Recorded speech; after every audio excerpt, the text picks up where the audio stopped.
Hola queridos docentes, empresarios y amigos. Estamos en una serie de vida en una terapia continua de mi vida interior, que Jesús lo llama iglesia. Y ese concepto fue perturbado en el desarrollo de la historia y nosotros como que queremos volver a rescatar y darle significado y dignidad a ese concepto otra vez. Entonces hablamos de una actitud, un estilo de vida que atiende a mis necesidades personales, a las necesidades personales de la gente conmigo, a base de una relación personal con Dios. Ya hemos desarrollado toda esa serie con David Unruh, un amigo mío, y vamos a estar continuando. Y tengo una pregunta a vos, David. ¿Vos a veces te enojas? ¿O ya nunca? Muy santo ya. El enojo creo que es una manifestación que también está involucrado en un carácter saludable. Bueno, ahí voy. Eso yo suponía, porque no te hice la pregunta previa. Y ahora yo quiero saber, ¿qué es lo que haces cuando estás pichado? Ya, me hace nervioso, me acelera el pulso cuando me enojo. Sí. Entonces pienso bien cómo debo reaccionar. Okay. Y me tomo el tiempo normalmente. A veces ya tengo premeditado y hablo fuerte también. Porque me parece que no nos entendimos la vez pasada. Y tenemos que hablar para entendernos. Y hablo más fuerte de lo común. Yo en las capacitaciones de docentes, yo le digo a los docentes, nunca levanten la voz si no la han premeditado. Porque ahí es impulsividad. Pero puedes levantar la voz. Con eso estamos entrando a lo que queremos hablar ahora. La vida mía, mi moral, mi comportamiento, mi ética es determinada por la estructura mental que yo tengo. Yo en el desarrollo de mis videos de motivación empresarial, si tú quieres seguirlo, con mucho gusto sígalos, porque ahí yo estoy explicando todo lo que es el tema de modelos mentales, paradigmas y cómo esos nos conducen a un carácter determinado. Yo voy a hacer una reseña muy corta aquí de eso. Nosotros tenemos, por naturaleza, nacemos con un temperamento genéticamente ciertamente predeterminado. Ese temperamento tiene que ser moldeado hacia el carácter, o es moldeado hacia el carácter que responde a mis modelos mentales y paradigmas. Esos modelos mentales y paradigmas son heredados socialmente, véase, escuela, religión, amigos, cuántos abusos sufrí, acoso escolar y abuso sexual, abuso de autoridad, y todo eso impregnan en mí mis modelos mentales. Cuando hablamos de mecanismos de defensa que forman parte de nuestro paradigma, hablamos de que queremos defendernos, mecanismo de defensa, contra el ser barato. Tenemos un caracú dentro de nosotros, un eje central que se llama el valor como persona. Yo quiero ser valorado. Si vos tenés dos borrachos, los dos riéndose de carcajada por su alcohol, y ahí guajo, ¿qué es lo que le causa tanta gracia? Que hay otro tarado tan loco como yo que se está empedando asquerosamente aquí conmigo. Y esa es la gracia. ¿Qué es? Valor. Tú me valoras, aunque sea en la onda cochina, ¿no? Entonces, el valor como persona es un niño tierno de 2, 3 años, muestra de manera muy fuerte. ¿Por qué hay empresarios muy ricachos? Pueda que seas muy rico porque quieres ser valorado. ¿Por qué juegas tan bien al fútbol? Pueda que solo lo sabes jugar tan bien porque quieres ser admirado. Valor como persona es el eje central. Vuelvo al concepto. Modelos mentales nos fingen, nos mienten una respuesta a nuestro valor como persona y de acuerdo a esto se forman nuestros paradigmas. Y estos conceptos que yo acabo de presentarte es el resumen de Lawrence Crabb, Alfred Ellis y Gordon MacDonald. Y yo lo desarrollo muy fuerte en mis libros. Puedes leerlos y puedes conseguirlo, ahí vas a tener mi conexión en internet. Entonces, ahora, ¿qué tiene que ver eso con la iglesia? Es que nosotros nos formamos nuestra propia religión. Yo me creo el Dios. A ver, ¿quién me creó? ¿Dios o yo mismo? No, según la Biblia, Dios me creó. Pero si yo no creo en Dios, siendo de una iglesia institucional formada, pero no me convence todo eso, yo odio al pastor que me pone reglas, entonces yo me creo mi propia religión. ¿Y cuál es la fuente? Mis modelos mentales. ¿Cómo yo puedo vivir dentro de una iglesia institucional como una persona creyente en Dios? Antes que me respondas, iglesia institucional es cuando hay un líder electo y muchos tienen primero los ancianos, ponerle pastores o predicadores y después los diáconos y después los ujieres y cosas así. Y se reúnen una vez a la semana o 5 o 6 veces a la semana de acuerdo al cronograma eclesiástico y tienen una iglesia de piedras, es decir, un edificio que lo llaman iglesia. O la estructura católica también es institucional. Entonces, esos son iglesias institucionales. ¿Cómo yo puedo vivir dentro de esas iglesias? No importa si soy católico o evangélico. Volviendo a la ponencia de antes, estábamos recalcando el momento histórico cuando el grupo que estudiaba con Zwinglio llegaron en un momento dado a que se bautizaron. Entonces, con eso estaban rompiendo y escapándose del sistema en el cual habían vivido. Entonces, preguntar cómo se vive cuando uno no coincide con el sistema, yo veo un prototipo en la forma como ellos reaccionaron, sabiendo de que les espera seguramente la muerte por los políticos que estaban muy metidos con el sistema, no se podía diferenciar. Entonces ellos, después de haber hecho este paso del bautismo, se escaparon. Y creo que nadie sabía bien lo que va a hacer ahora. No. Estaban huyendo. Sí. Y me parece que hoy en día eso se puede repetir tantas veces.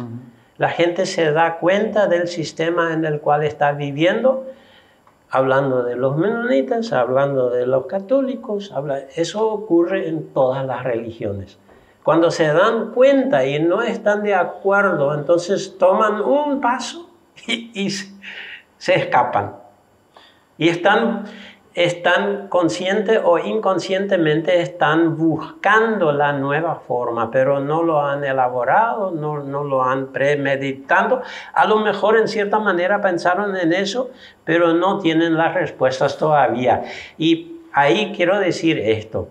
Un punto clave es aguantarse las preguntas, a veces sin tener ya la respuesta preparada. Sí.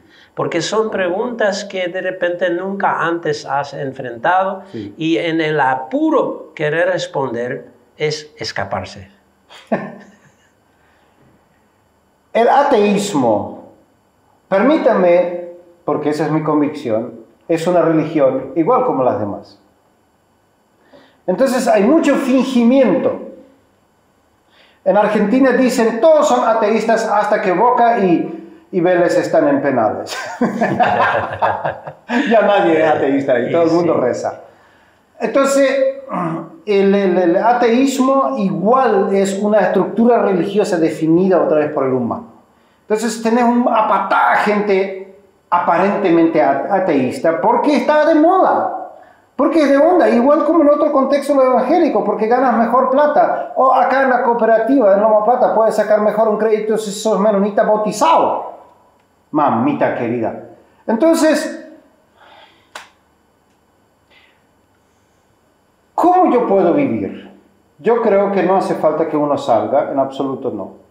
Pero el fingimiento en algunas formas también, por un tiempo por lo menos, protege. Le haces creer algo lo que no es real, pero entonces se tranquiliza la gente y dice, es uno de nosotros. Sí. Sí, pero bien dicho, por un tiempo aguanta, sí, pero no mucho. Y más todavía es tu frustración. Y justo el tema de la desmotivación es fuerte cuando yo no vivo lo que me convence. Y le voy a decir una cosa, la gran mayoría de la gente, sea evangélica, no evangélica, católica, no católica, atea, lo que quieras, todas las religiones y no religiones del mundo, vive lo que otros creen que deben vivir. La gran mayoría. Y ahí lo que realmente vale es saber lo que tú quieres. ¿Y cómo sabes? Bueno, primero quiero terminar diciendo esa parte. Viste que hubo una canción en alemán, era una canción popular, donde dice Ich bin dafür, dass wir dagegen sind. No sé cómo traduzca. Yo estoy a favor que estemos en contra. Y hay gente que de repente vos ves que se satisface en eso de que estoy en contra del sistema, pero no te trae nuevo pensamiento, no es una forma de vivir tranquilo y correcto, según ahí yo necesito el objetivo hacia donde apunta. Me haces acordar, ustedes ya suponen con esa barba que a mí me gustaría también los aritos y eso, me gustan. Y cuando yo veo a un amigo que tiene eso, voy a serte sincero, me gusta. En una ocasión me encuentro con un amigo mío con 3 aritos. Y yo le digo, ¿por qué lo tienes? Para estar en contra mío. A ver, ¿contra qué estás? No sé. Permítanme ser grave y quizás grosero. ¿Qué pelotudo eres? Yo le dije. A ver, no puedes estar en contra de lo que no sabes. Aunque después ya no me gustaron tanto sus anillitos. A lo mejor no estaba midiendo sus palabras. Sí. Pero no sé si lo analizaste hasta dónde, porque de repente alguien se siente maltratado, se siente abusado. Sí. Entonces es correcto, podríamos decir en un momento dado, de que está en contra de eso y voy a escaparme. Eso es el primer paso. Sí. Pero si se mantiene en eso, ahí volvemos al tema de la sanidad interior. Sí. Eso le faltó todavía. Buenísimo, me encanta el diálogo. La sanidad interior es, vamos a imaginarnos un estante en mi corazón, en mi vida interior, que es desastre, que está un desastre. Todo, hasta se tumbó el estante y todas las cosas ahí esparcidas. Véase, si yo fui víctima de abuso sexual, hombre, un tío mío, cuando yo tenía 15 años, me llevó al monte y me forzó para una actividad sexual. Yo bajo ninguna circunstancia en este globo terráqueo le voy a contar a alguien. En absoluto nunca. Esa experiencia es una cuestión que me hace un desastre en mi orden interior. Hasta que yo lo verbalice y lo cuente a alguien de confianza. Ok, ahí estamos entendiendo ya qué es un desastre interior. ¿Qué significa salud mental, sanidad interior? Significa que yo tenga ordenadas las cosas en mi interior. ¿Saben qué? Yo creo, y aparte mi experiencia me enseña eso, que ciertamente necesitamos a Dios para eso. Yo creo que Dios nos ayuda. Yo no me refiero a imposiciones religiosas, sino iglesia, relacionamiento, reino de Dios, como estamos teniendo entre David y mí. Y como tengo con la mayoría de ustedes, no importa de qué clero fuera, qué confesión tenga. Y esa relación solo acontece mediante el diálogo. De repente hay alguien que nos escucha con trasfondo judía. Sí.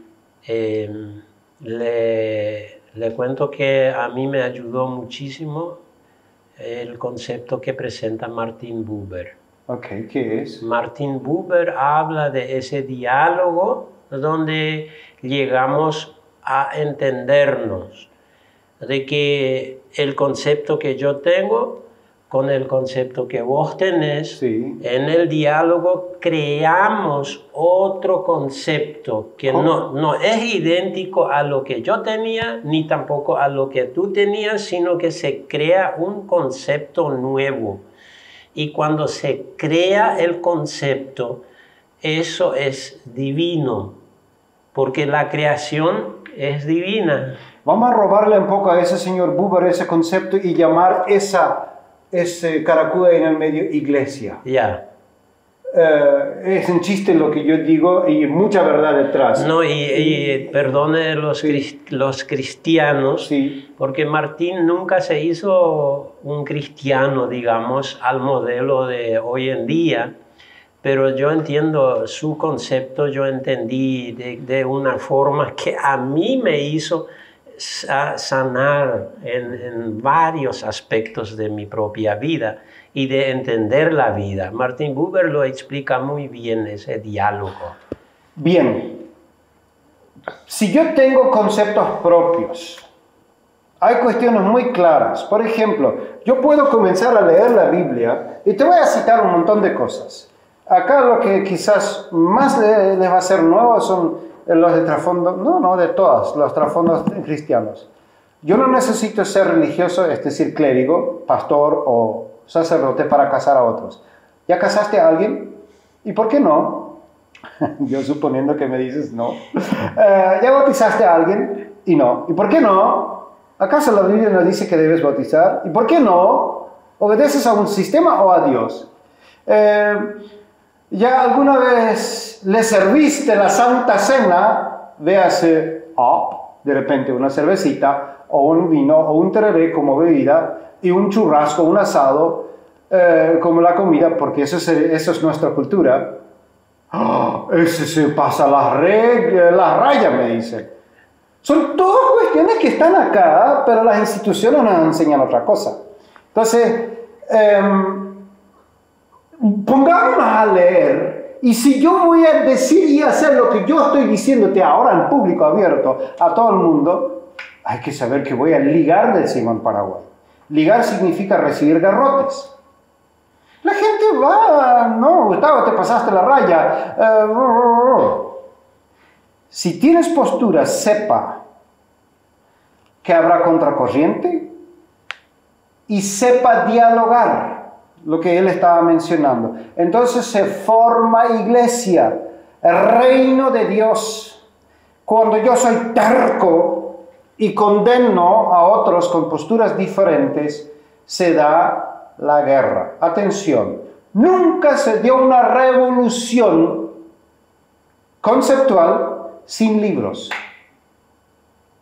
Y nunca se dio una revolución guerrera con sangre sin panfletos. Bueno, antes no tenían para imprimir, pero eran versos. Es decir, pocas palabras muy grandemente escritas, guerra, sangre. Conceptos, desarrollar ideas, libros, trabajo, esfuerzo, dedicación, revolución interna de pensamiento. ¿Vos sabés qué? Cuánto yo sueño que las personas que confiesan ser cristianos tomen el valor de pensar a propio puño. Muchas veces me identifico con Mahatma Gandhi, pero les estoy hablando sincero. Mahatma Gandhi dice... Voy a interrumpir un poco. Después me voy a acordar de Mahatma Gandhi. Eso es ese flujo de pensamiento. Sí. Entonces, este concepto, lo que tú tienes es más bien un pensamiento de convivencia entre seres humanos. Sí. ¿Por qué lo llamas cristianos? Ajá. Yo diría cristianos. Ahora, cuando me refiero a las instituciones, me refiero a las corrientes religiosas filosóficas. Ajá. Y cuando yo mismo me llamo cristiano por la derivación de Cristo.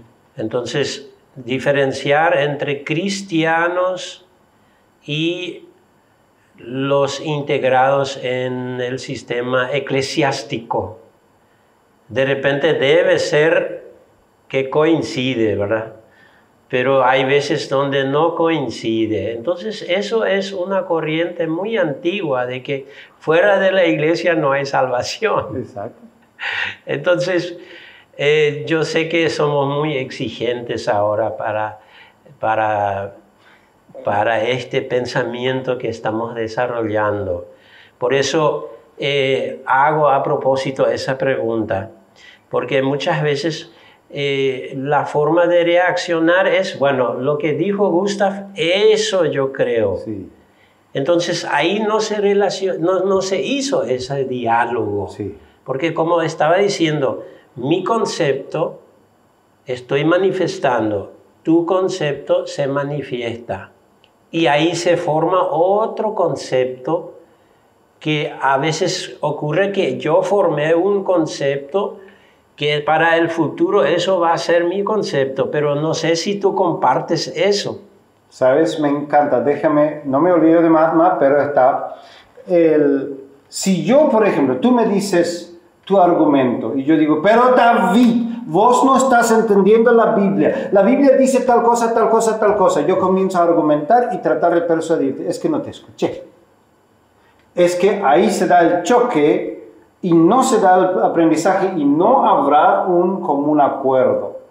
Yo puedo, cuando tú me has contado tu concepto, yo te puedo contar sin entrar en defensas mi concepto, que quizás es opuesto. Yeah. Y después comenzar, ¿y cómo podremos vivir? Ok. Volviendo a Mahatma Gandhi, muchos, y me encanta que me hayas llamado un poco la atención, yo creo que muchas personas que viven en una iglesia institucionalizada no tienen el valor de decir lo que realmente piensan, pero lo mismo lo pasa a aquellos que no pertenecen a una iglesia institucionalizada. Lo que no confiesa nada. Eso. Entonces, ¿qué dice Mahatma? Yo, si fuera por la Biblia, fuera cristiano, pero por lo que viven sus seguidores no me convence. Entonces, yo hoy día sé que muchísimos que no se ponen la etiqueta cristiano, lo son, porque viven. Y viven con convicción. Otros que tienen una pantalla grande de que son cristianos, copian un sistema. Quizás sería mejor, me viene en mente eso, quizás sería mejor hablar de hijos de Dios y no tanto de cristianos. Okay. Porque eso incluye mucho más a aquellas personas que no se identifican con una denominación, sí, con una iglesia institucionalizada. Entonces, hijos de Dios sería un concepto que incluye a aquellas personas como Martin Buber, por ejemplo. Sí. Aunque no era un expresado cristiano, no pertenecía a una iglesia, pero tenía el modelo del concepto, cómo se vive.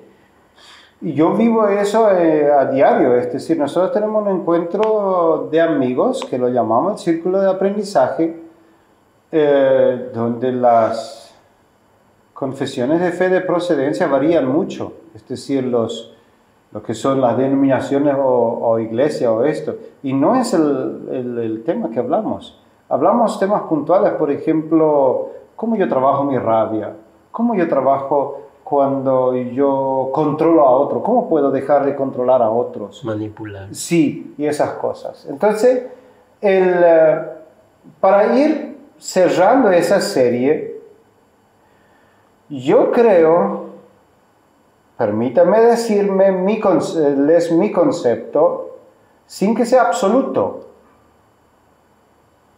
sino que lleguemos a eso, lo que tú estabas diciendo, una sinergia de conceptos. Y yo quiero que tú formes el tuyo, te doy el mío. Yo creo que la iglesia de Jesús no se puede institucionalizar, nunca fue. Todo lo que se llamó historia de la fe cristiana no es historia de la fe cristiana. Lo que tenemos registro es historia de la institución que se llama cristiana. Pero todas las cosas que han hecho no comparto. Es decir, yo creo que no se puede institucionalizar. Yo creo que definitivamente debe haber un flujo de interrelación muy sana. Yo creo que sí o sí debe haber una directa conexión con la Biblia y con Dios, y también los libros conexos. Véase la Didache, el Evangelio de Nicodemo, las cartas de Bernabé y el Evangelio de Bernabé y todas esas cosas. Yo no descarto, son informaciones tremendamente importantes que debemos manejar. Yo creo que la iglesia de Cristo, relaciones, debe desembocar en ayuda mutua en la economía, en la vida, en convivencia social. Yo creo que mi sanidad interior es el producto de la interacción con otros mediante el diálogo que hemos explicado. Y ahí yo llego a ordenar mi vida interior. Yo creo que nosotros tenemos un poder, el Espíritu Santo, dentro de nosotros, que nos faculta hasta echar demonios y sanar heridas del pasado que otros tienen. Y debemos aplicarlo, es decir, podemos aplicarlo en la vida. Si yo quiero ayudar a alguien quien tiene un descontrol de rabia cuando se da X situación, ¿por qué no le ponemos las manos y oramos? ¿Soy religioso? No. Yo obedezco, o sea, vivo lo que me convence.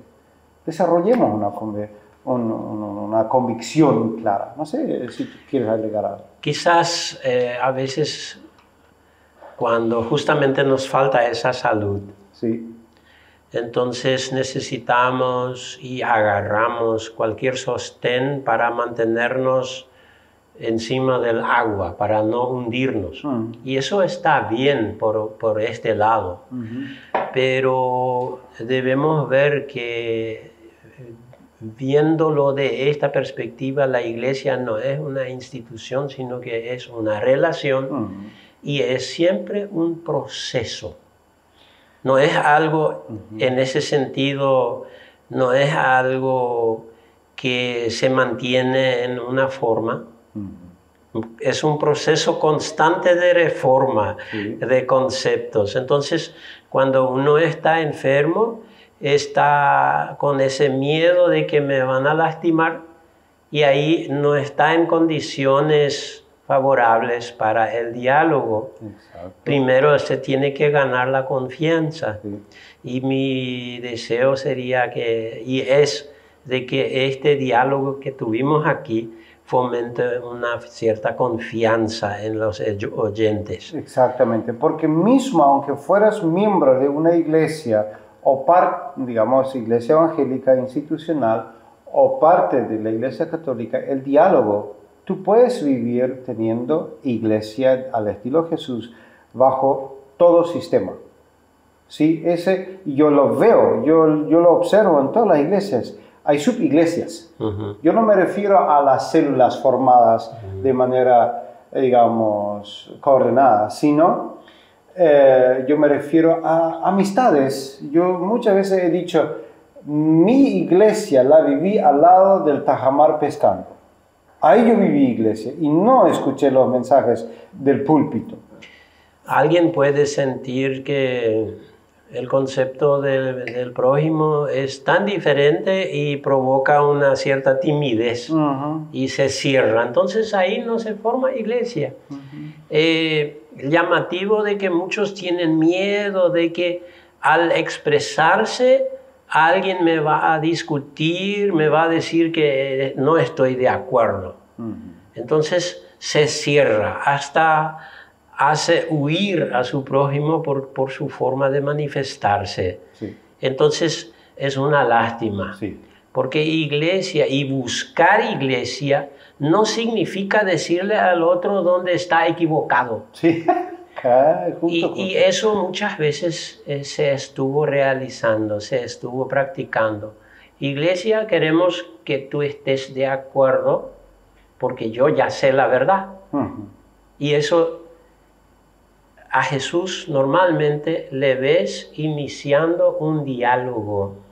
Observen nomás, no tengan miedo a la Biblia, no te muerde. Sí. Entonces esas historias a mí me impresionan de una manera muy fuerte. Y también por el otro lado tenés ese Jesús rudo que enfrenta a los religiosos y a los políticos con palabras muy fuertes, extremadamente fuertes, postura, fortaleza, no, acá hay piedra, aquí chocamos. Entonces, esas imágenes muchas veces de Jesús que no tiene ningún acné ni nada, no es muy real, no es dada a la realidad. Ok, me encanta esa sanidad interior. Yo animo mucho, leamos la Biblia, leamos la ciencia, porque se complementan uno con el otro. Yo creo que no hay que descartar ni uno de los dos. David, yo te agradezco sinceramente por ese tiempo que hemos vivido, estos 5 han sido, creo, diálogos que hemos tenido y aprecio mucho. El Shalom quisiera expresar hasta dónde alcanza, eso depende del diálogo. Entonces, que este diálogo, lo que hemos hecho, es parte del proceso que encamina la iglesia. Sí. En realidad eso es una vivencia, es algo donde puedo desarrollar mis conceptos y no solamente los míos como egocéntricamente, sino que para mi prójimo también. Entonces, espero haber colaborado en este proceso. Y efectivamente. Bueno, yo también quiero acoplarme, espero que yo también haya colaborado y que se establezca un diálogo muy sano entre ti, tu esposa, marido, hijos, los demás allegados, que se forme una iglesia linda en tu hogar, que se forme una linda iglesia con tus amigos y que dejemos de combatir aquello